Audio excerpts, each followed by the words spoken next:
At first glance, an old spark plug, a spring, and an angle grinder flange nut seem like three unrelated parts, often discarded after replacement.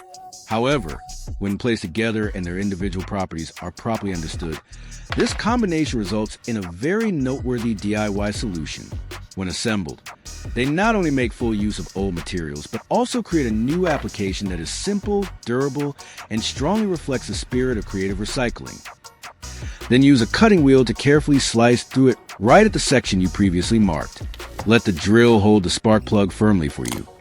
This keeps it centered and makes the cut cleaner and more controlled.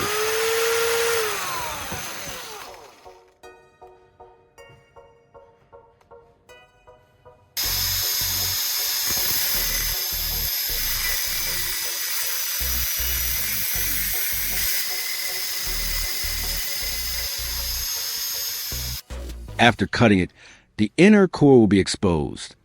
Here's the English translation. Attach the threaded end of the spark, plug to the drill, and grind down the top portion.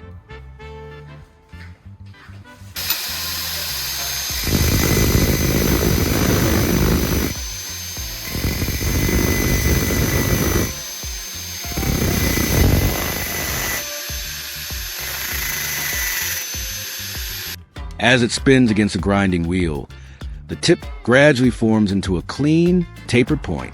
The more you refine it, the sharper and more precise the tip becomes. At the core section I just cut off, there's a thin outer shell surrounding it. I'll use a hammer to break that shell away, tapping along the edge until it loosens and separates. The material is usually brittle, so a few firm, controlled strikes are enough to crack it open and remove it cleanly. Once the outer layer is gone, the inner core is fully revealed, making it much easier to shape, clean, or repurpose for the next step of the DIY project. Next, prepare a cylindrical piece of wood with a diameter that fits snugly inside the angle grinder's flange nut. Place the flange nut on top of the wooden cylinder and mark 4 points around it where the holes will be drilled. Align the nut carefully so the markings sit evenly, ensuring the holes will match its shape and keep it centered.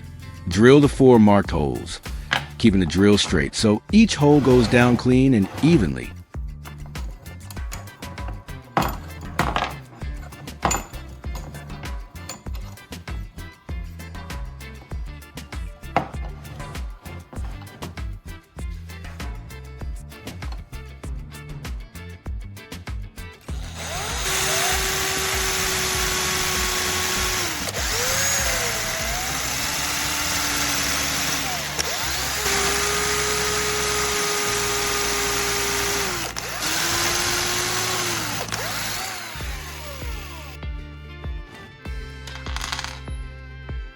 After drilling the holes, place the flange nut back on top and secure it using screws. Tighten each screw gradually in a cross pattern to keep the nuts centered and firmly press against the wood.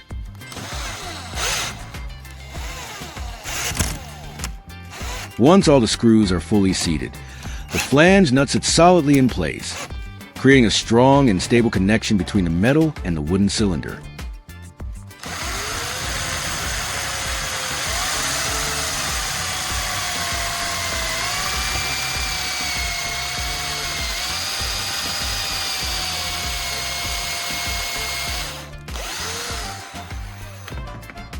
Drill a hole straight through the center of the wooden cylinder. Make sure to keep the drill perfectly aligned so the hole runs cleanly from one end to the other. This hole also exposes a bit of the plastic from the spark plug, which makes it convenient for threading an electrical wire through.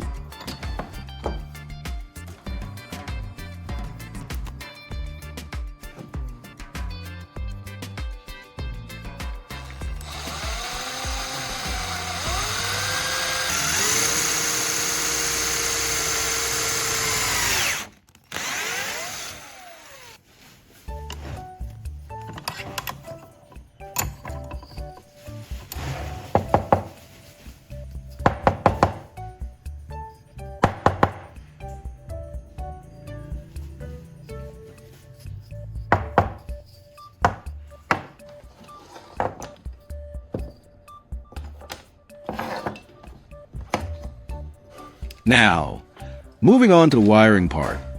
Select a suitable electrical wire that fits through the hole in the wooden cylinder and the spark plug core. Strip the ends carefully to expose a conductor. Connect the electrical wire to the exposed core of the spark plug.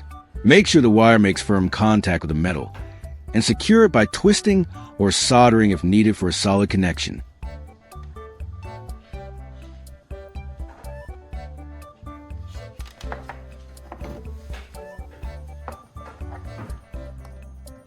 Solder the connection to reinforce it and make it more secure.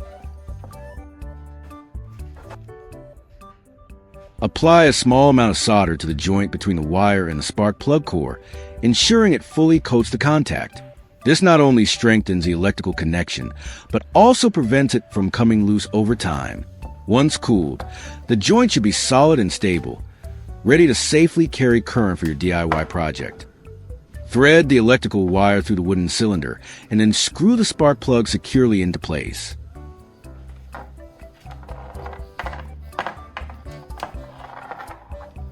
Make sure it sits tightly, with the wire running neatly through the central hole. This step locks the spark plug firmly onto the wood, while keeping the wiring organized and protected.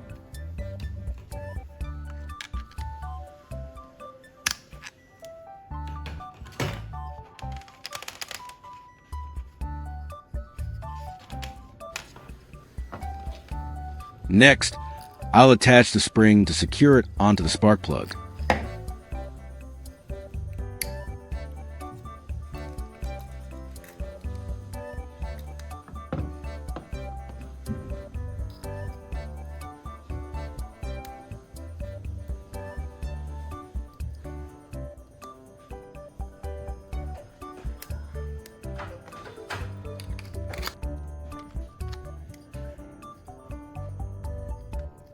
Now it's starting to look more like a miniature welding tool, with the spark plug, wooden handle, and spring all assembled. This spring adds elasticity, allowing for better control over the pressure and timing of each spot weld.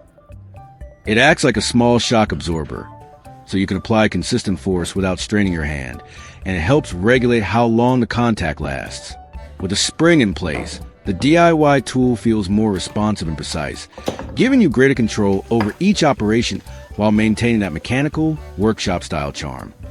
With the remaining end of the wire, I'll attach a crocodile clip. This allows for a temporary but secure connection to a power source or the object being worked on. The clip makes it easy to complete the circuit, adjust positioning, or disconnect quickly when needed, adding both functionality and versatility to the DIY tool.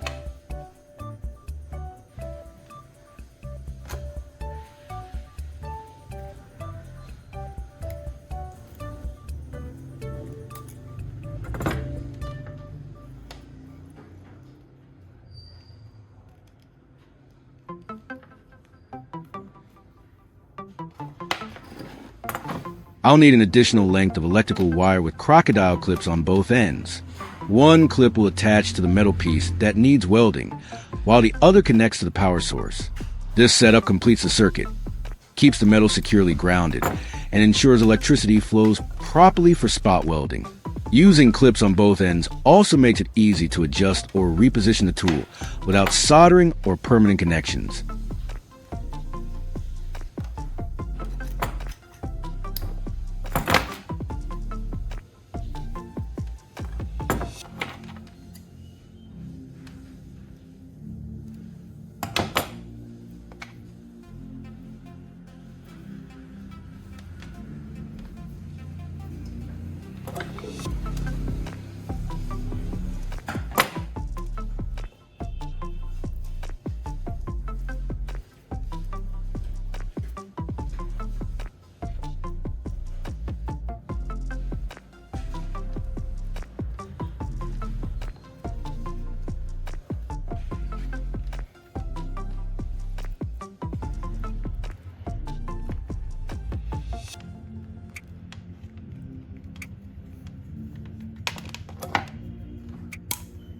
I'll use a cordless drill battery as the power source for welding. Its compact size and portability make it perfect for a small DIY spot welding setup.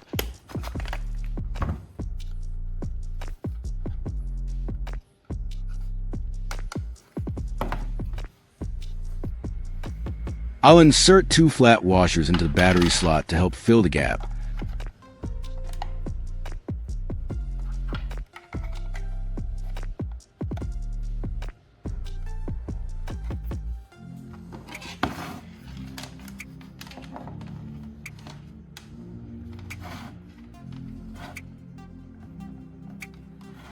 Then use a crocodile clip to clamp them securely in place. This ensures a stable connection between the drill battery and the wires, preventing any loose contact while welding.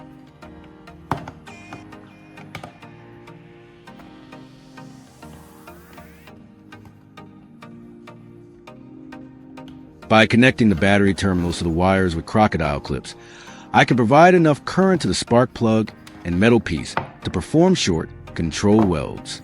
Now I'll use the setup to weld 2 razor blades together. Position the blades carefully so the points of contact align, then briefly activate the circuit to create a small spot weld.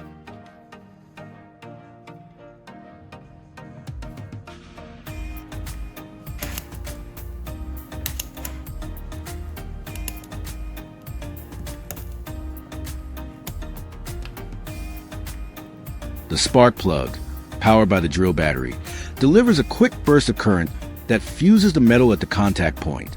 When I press down, the spring compresses and then bounces back. This recoil provides controlled, even force, preventing excessive pressure on the blades while allowing the current to flow just long enough to form a clean spot weld. The spring's action helps maintain precision and consistency, making each weld repeatable and reducing the risk of damaging the thin metal. This DIY spot welder is truly remarkable.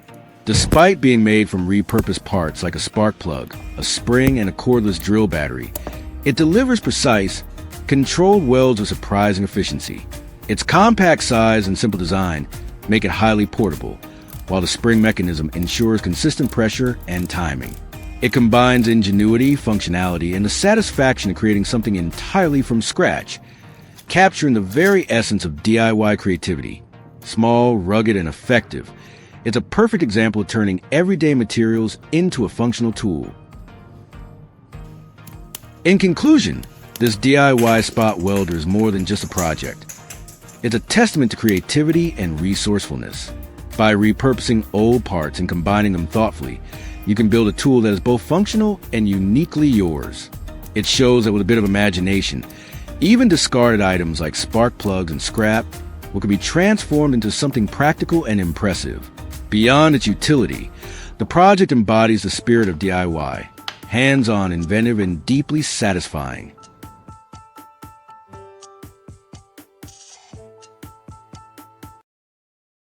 After repurposing old spark plugs to create an effective DIY solution, I turn my attention to something just as familiar but often overlooked: tin cans from food packaging.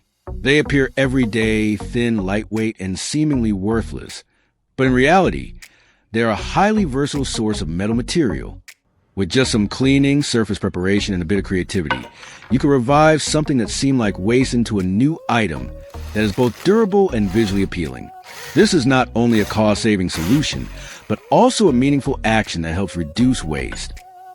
Next, I will use a drill with the appropriate drill bit to drill into the marked position on the bottom of the can. Now, the bottom of the can has 2 clearly different holes in terms of size. The one in the center is larger, and right next to it is a second, smaller hole. Now I will take an old spark plug and insert its threaded part to the large hole in the center of the bottom of the can. After adjusting it so that it stands straight and balanced, I will use hot glue to seal around the contact area between the spark plug and the bottom of the can to secure it in place. The hot glue not only fills the gaps to limit air leakage, but also helps the spark plug adhere firmly to the can. Next, I will prepare a set of screws that fit the size of the remaining smaller hole. I insert the screw through the hole from the outside and then tighten it with a nut to secure it in place.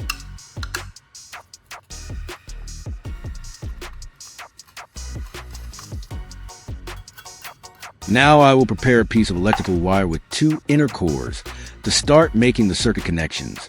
First, I gently strip off the outer plastic layer to expose the 2 separate copper wires. I will tightly wrap one wire around the screw already installed in the smaller hole, ensuring good contact for stable conductivity. The other wire will be connected to the metal terminal of the spark plug and secured firmly to prevent it from coming loose during use.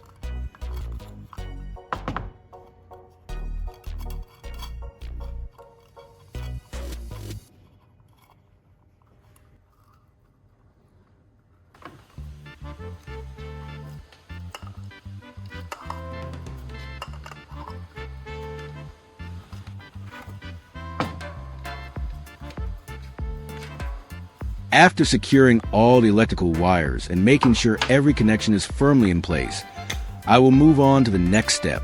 Here I have 2 old light bulbs.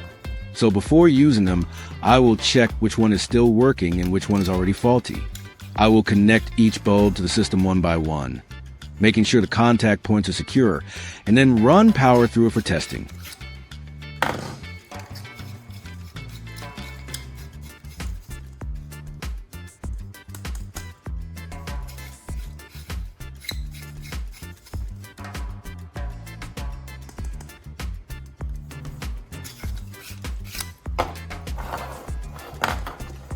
For the broken light bulb, I will first remove the outer plastic casing. I carefully pry it apart layer by layer to avoid further breakage or creating sharp, dangerous edges. Once the bulb is open, I will take out all the internal components and wiring, leaving only the intact metal base and threaded section.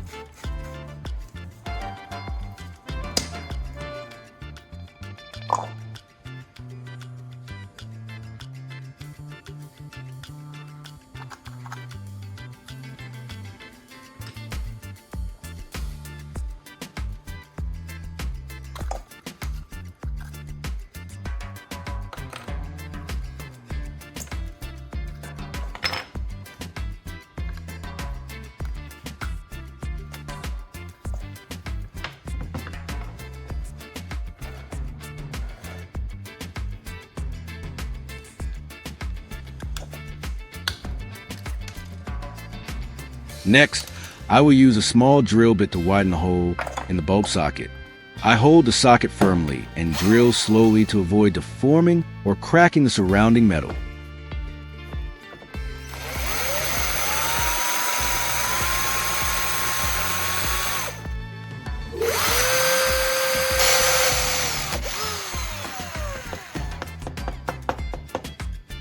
The bulb socket is now ready for the electrical wires to be inserted inside, making the wiring in the next steps more convenient and organized.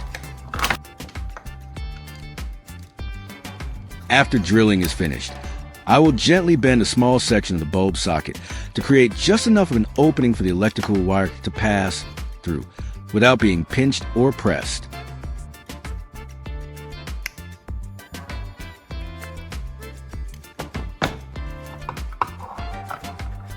Once the wire has been threaded through, I will secure the bulb socket to the bottom of the can using hot glue. I apply the glue evenly around the contact area between the socket and the can's base, allowing it to fill the gaps and improve adhesion.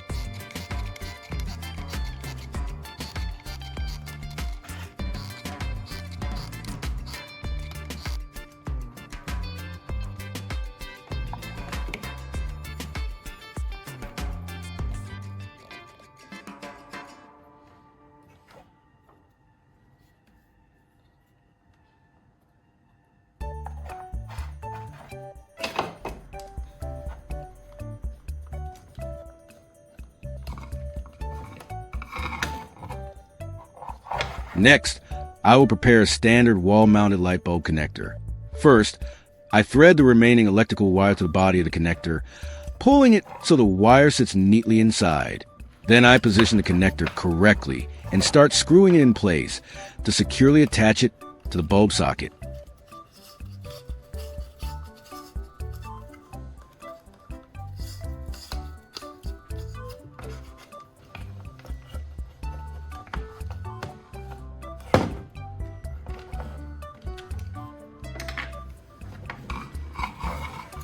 Next, I will trim the electrical wire to a suitable length so it is just enough for use, avoiding excess length that could cause tangling or make organization difficult.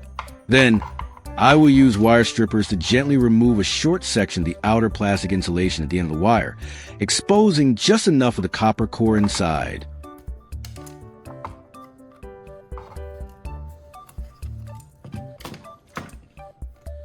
Now I will prepare 2 electrical terminal blocks to serve as safe connection points for the wires. I choose terminal blocks that match the wire gauge, so that when the screws are tightened, the wires will be held securely without slipping out. Next, I will insert the stripped copper end of the electrical wire into the clamping position of the terminal block. I adjust it so that the copper wire is completely inside, with nothing exposed to avoid short circuits.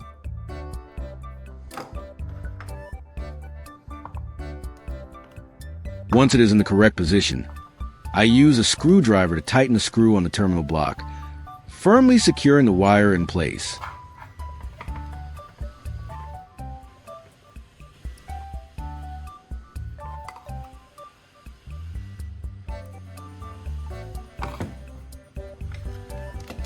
Next, I will prepare a flat wooden board to use as a base, helping the entire structure become more stable. I place the bulb connector at the appropriate position on the wood, align it properly, then use screws and a screwdriver to secure it. I tighten each screw gradually, so the connector sits firmly on the wooden surface without shifting or wobbling.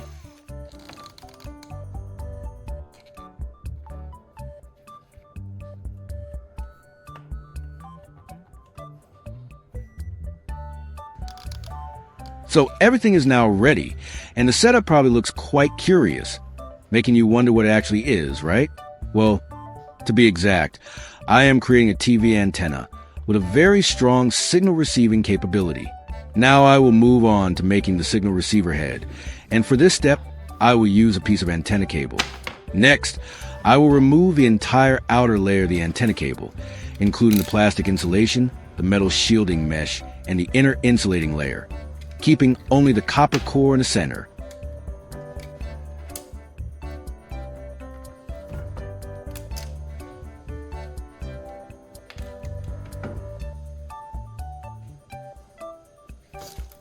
Next, I will wind the copper core into a spiral spring shape.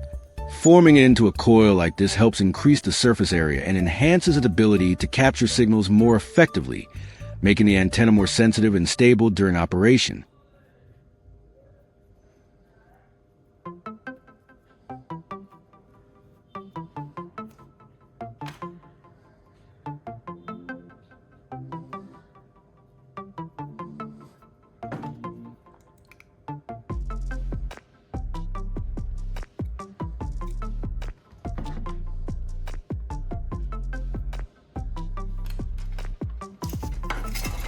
Next, I will take a pull tab from a soft drink can. This small metal piece is not only lightweight, but also conductive, so it can be repurposed as an additional component to support the signal receiving structure.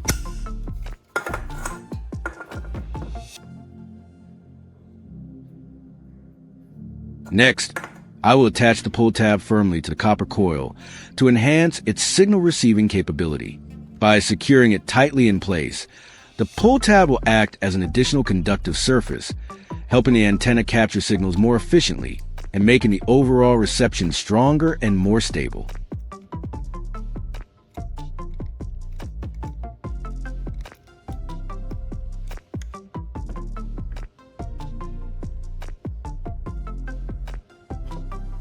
Next, I will attach this copper coil to the spark plug. I position the coil so that it makes good contact with the metal part of the spark plug, then secure it firmly so it stays stable and can effectively transmit the received signal through the entire system. This connection helps the antenna structure work more efficiently and consistently. Now I will prepare another separate antenna cable to connect directly to the TV. I cut a piece of cable with a length suitable for where the device will be placed, then strip off the outer insulation at both ends. On each end, I expose the central copper core and neatly keep the surrounding metal mesh in place, so it does not fray.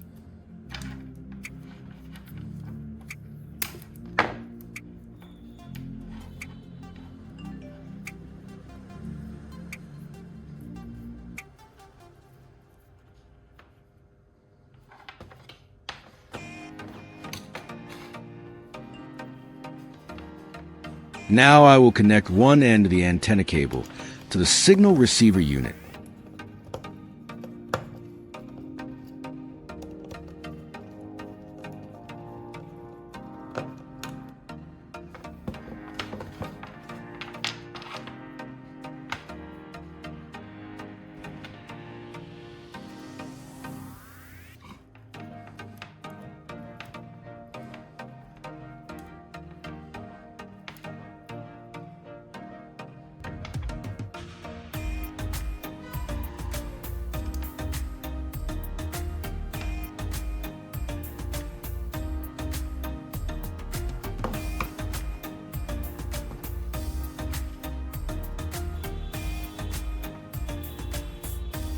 Next, I take the DIY antenna setup and test it with the TV to see how well it performs.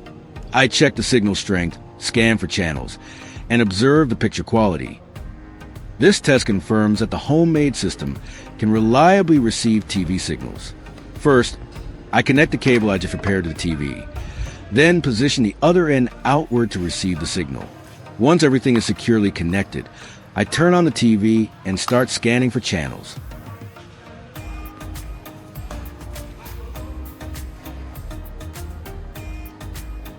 Now, I begin the channel scanning process on the TV, allowing it to detect and store all available channels that the DIY signal receiver can pick up, while also checking whether the signals from the rivets and copper wire are functioning stably.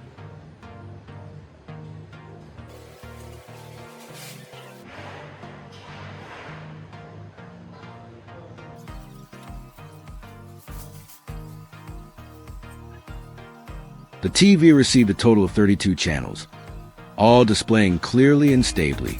This demonstrates that the DIY signal receiver using rivets, copper wire, and a broken charger works effectively, providing signal reception comparable to many commercial antennas while remaining cost-effective and creative. After completing the scan, the TV displays all available channels with sharp and stable images, without any interference or signal loss. When I unplug it, the TV completely loses signal. When I unplug the signal receiver from the power socket, the TV completely loses signal, with all channels disappearing immediately. This shows that the entire DIY antenna system relies entirely on the connection to the receiver. Overall, this DIY signal receiver works quite effectively, capturing 32 clear and stable channels, proving that the idea of reusing shells, copper wire, and broken light bulbs is completely feasible. Its key advantages are low cost, efficient use of readily available materials, and ease of construction at home.